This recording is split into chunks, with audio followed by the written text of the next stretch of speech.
910 நாட்களுக்கு மேல உங்க மண்ணுக்காக போராடிட்டு இருக்கீங்க.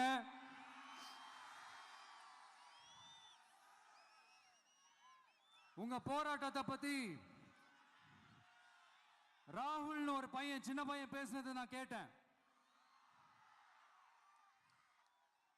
அந்த குழந்தையோட பேச்சு மனசு ஏதோ செஞ்சிருச்சு.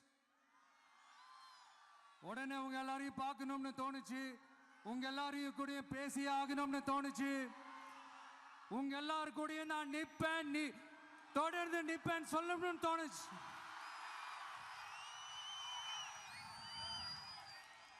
ஒவ்வொரு வீட்டுக்கும் ரொம்ப முக்கியமானவங்க அந்த வீட்டில் இருக்கிற பெரியவங்க தான். அதே மாதிரி தான் நம்ம நாட்டுக்கு ரொம்ப முக்கியமானவங்க உங்கள மாதிரி விவசாயிங்க தான். அதனால உங்கள மாதிரி விவசாயிகளோட காலடி மண்ணை தொட்டு கும்பிட்டு தான் என்னோட பயணத்தை தொடங்கணும்னு ஒரு முடிவோட தான் இருந்தேன். அதுக்கு சரியான இடம் இதுதான் எனக்கு தோணுச்சு.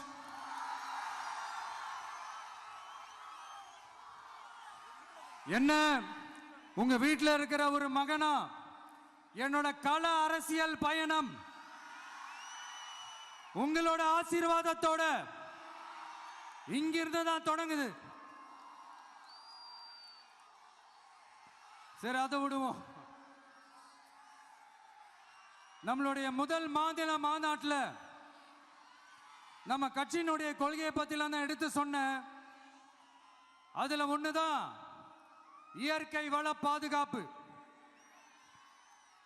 சூழலியல் மற்றும் காலநிலை நெருக்கடியை எதிர்கொள்ளக்கூடிய இயற்கைக்கு ஊறு விளைவிக்காத பகுதிசார் மாநில வளர்ச்சி பரவலாக்கம்.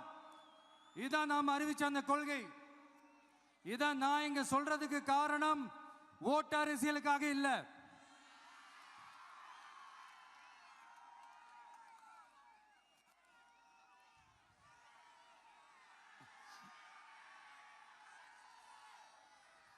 இன்னொரு தீர்மானம் அதே மாநில மாநாட்டில் நான் சொன்னேன்.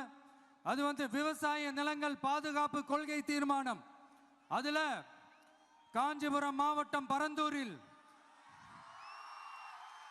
1000க்கும் மேற்பட்ட ஏக்கர் பரப்பளவில் 13 நீர்நிலைகளை அழிச்சு சென்னை நிரந்தரமாக வெள்ளக்காடாக்கும் இத்திட்டத்தை ஒன்றிய மாநில அரசுகள் கைவிட வேண்டும் வலியுறுத்தின.